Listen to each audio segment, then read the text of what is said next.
teman-teman, aku mau bikin bumbu marinasi alias bumbu ungkep untuk lobster ya. Jadi yang pertama aku kasih kayak biasa aja bawang putih, tapi memang aku gak pernah ngiris, gak pernah dibuka, dibuang kulitnya supaya dia lebih enak ya.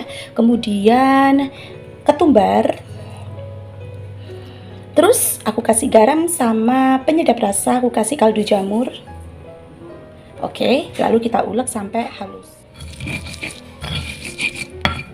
Oke, kalau sudah lembut kayak gini nih teman-teman, langsung kita kasih kucuran jeruk ya. Ini kita kasih. Aku pakai jeruknya yang jeruk ini. Ini jeruk limau, kalau di sini jeruk kecil-kecil kayak gitu. Ini kita kucuri, kemudian kita tambahkan air sedikit ya. Oke. Nah, setelah itu kan kita aduk tuh kayak gini. Nah, ini sudah ada jeruk perasnya tadi, jadi supaya lobsternya itu nggak amis teman-teman. Oke, kita siapin untuk dibalurin ke lobsternya, lalu kita marinasi atau kita diamkan di dalam kulkas kurang lebih sekitar 4 jam atau 5 jam. Nah, bumbu yang tadi itu kita meresap, tapi nggak apa-apa. Ini kan sudah dibalurkan, aku akan masukkan dulu ke dalam kulkas sampai dengan sekitar kurang lebih 4-5 jam. Nanti setelah itu baru kita goreng. Nah teman-teman, saat menggoreng itu goreng saja, tidak harus terlalu matang karena nanti akan membuat teksturnya itu menjadi lebih alot di dagingnya. Jadi karena namanya lobster kan sama ya, masuk dalam kategori krustase atau udang-udangan. Jadi tidak boleh dimasak terlalu lama karena itu akan membuat dagingnya seperti karet gitu. Jadi ini kurang lebih sekitar 3 menit saja, yang pasti adalah setengah matang, sehingga pada saat nanti dibakar itu dagingnya tidak hancur gitu aja. Oke. Nah, teksturnya kira-kira kalau sudah setengah matang kayak gini ya teman-teman. Jadi dia nggak garing banget di bagian atasnya, jadi masih basah ya. Oke, ini aku sudah goreng semuanya dan ini sudah siap untuk aku panggang atau aku bakar ya, dengan diberi olesan bumbu pada bagian atasnya, yaitu bumbu merah yang aku maksud tadi ya. Yuk kita sekarang persiapan untuk bikin bumbu merah sembari nunggu ini dingin dulu ya. Jadi dia harus agak dingin dulu supaya bumbunya nanti lebih meresap gitu.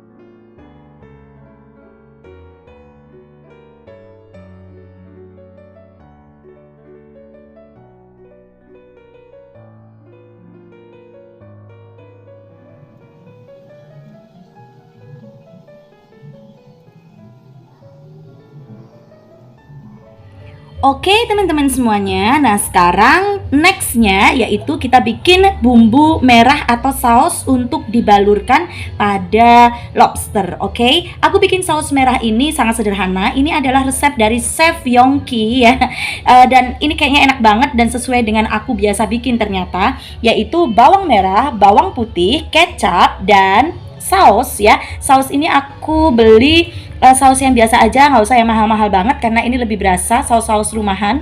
Kemudian ini adalah ketumbar sedikit dan juga cabai rawit. Ini kita masukkan semuanya di dalam chopper and then kita chop ya, kita haluskan, kita blend, kemudian siap untuk kita goreng. Oke, jadi tinggal dimasuk-masukin aja ya teman-teman.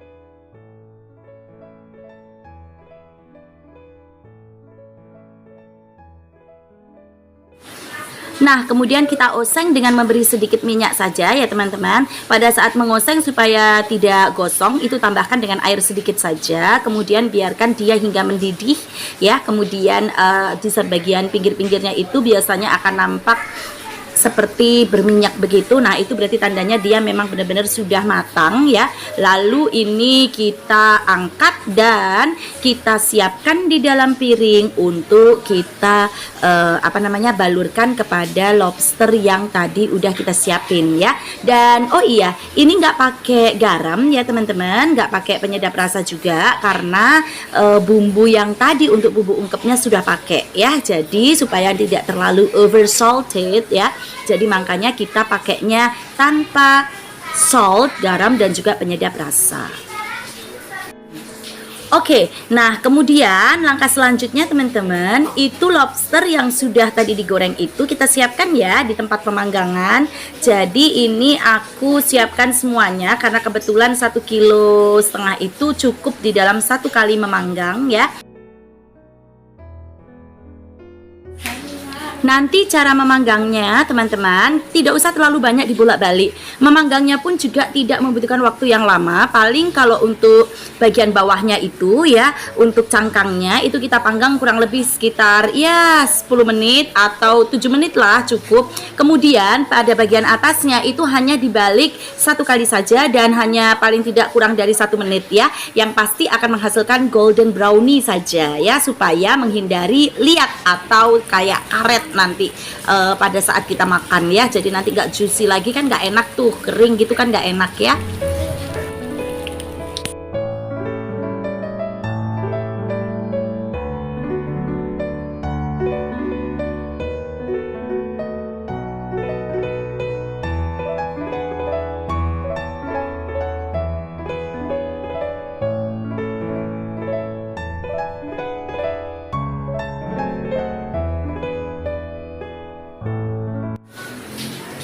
Nah, kayak gini ya teman-teman, tekstur bagian atasnya itu benar-benar masih juicy dan dia nanti empuk ya pada saat diambil dan dia nggak alot ya.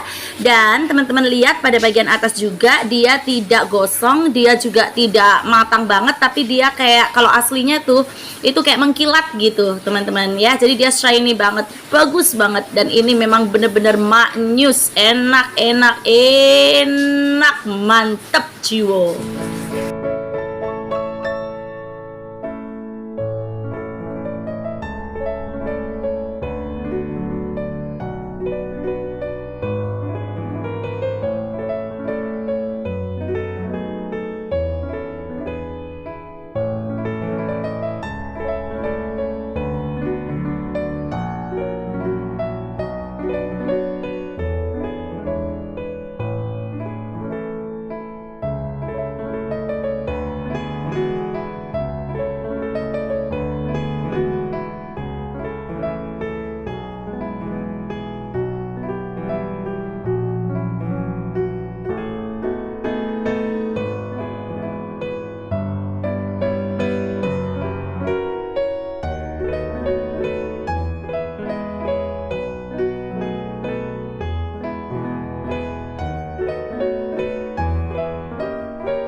Oke teman-teman semuanya, ini belum selesai loh ya. Jadi final touchnya biar kayak di resto-resto gitu ya, itu biasanya aku taburi dengan kacang tanah. Kacang tanah ini adalah kacang yang aku tumbuk dan kemudian aku campur dengan irisan bawang merah dan irisan bawang putih yang sudah aku goreng. Kemudian aku haluskan dulu, aku tambah terasi dikit dan penyedap rasa sedikit saja. Lalu aku campur, aku tabur-taburkan di bagian atasnya.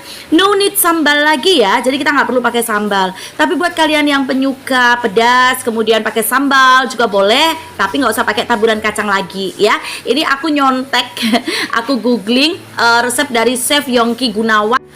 Resep ini adalah benar-benar resep dari resto-resto yang terkenal di Jakarta dan aku nggak usah pergi ke sana, nggak usah pakai biaya mahal, aku bikin sendiri ala-ala lah ya. Dan rasanya aku rasa memang benar-benar compatible banget lah dengan yang ada di Jakarta. Oke teman-teman semuanya, selamat makan ya. Walaupun ini late post, nanti aku akan post yang ketiga, bagian ketiga, yaitu mukbang lobster bareng sama suami tercintaku. Oke, terima kasih teman-teman semuanya. Wassalamualaikum warahmatullahi wabarakatuh. Jangan lupa ya kalian subscribe kemudian beri komentar yang positif. Terima kasih banyak. Stay healthy.